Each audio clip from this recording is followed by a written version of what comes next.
So growth has outperformed value for the better part of the current economic cycle. I would attribute that to a few reasons. One being that ever since the global financial crisis, I would say the global economies never came back to the full extent. So the economies have been growing but subpar. In that environment tends to favor growth stocks because growth is hard to find in that environment. The other reason I would say is that despite the suboptimal GDP growth, we've gotten a lot of support from the government, whether it's fiscal stimulus or monetary stimulus. So again, this seems to be an economy that's driven increasingly by stimulus as opposed to the real engines of GDP growth. When we have zero rates, growth stocks tend to do better because their cash flows are far out into the future. And if you reduce the discount rate for those cash flows, certainly those stocks look more attractive. So that I would say is another sign. And last but not least, I think technology has been really powerful, gets more powerful by the day. The technology companies are dominating virtually every stock market index in the US, even in China. And again, technology tends to be a growthy sector. So, you put all these three things together, pretty strong case for growth over value in the current cycle. The environment going forward, at least in the near to midterm, shouldn't be drastically different from the last 10 years. So in that sense, I wouldn't see a change in growth over value outperformance going forward.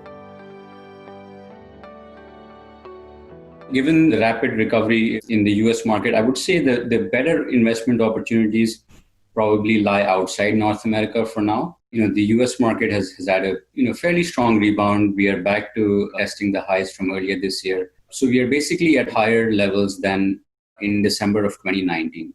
And, we should just take a pause and think about it. So December 19, there was no recession in sight. COVID was supposed to be, a small problem limited to China. The global economy is in a fairly deep recession. We might be past the peak of the pandemic, but we are certainly not all clear. Should the market be where we were in December 2019? So that's, a little bit of a challenge, I think, in the US market. When you look outside the US, I think the recoveries have been more muted.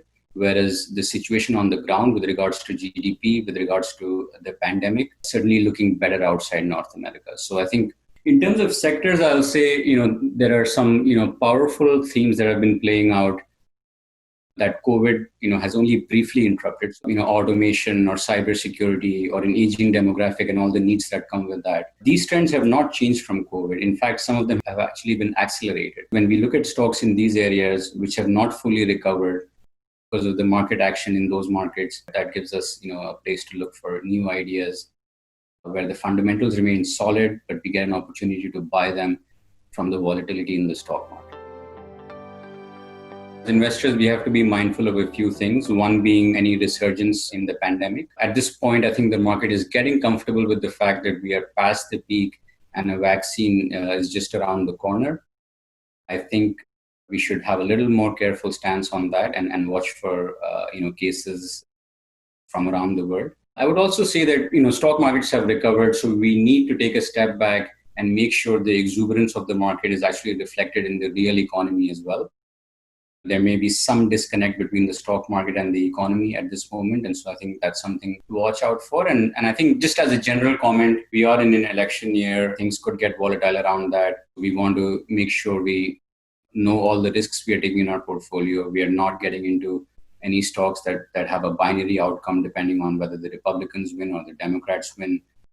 Last but not least, I will just say that technology gets bigger and bigger with almost every passing week. So one has to kind of have a more realistic view on the real value of technology stocks, and some of them undervalued today and some definitely not. So I think an extra level of due diligence is required, at least in the large cap technology space in the US for now.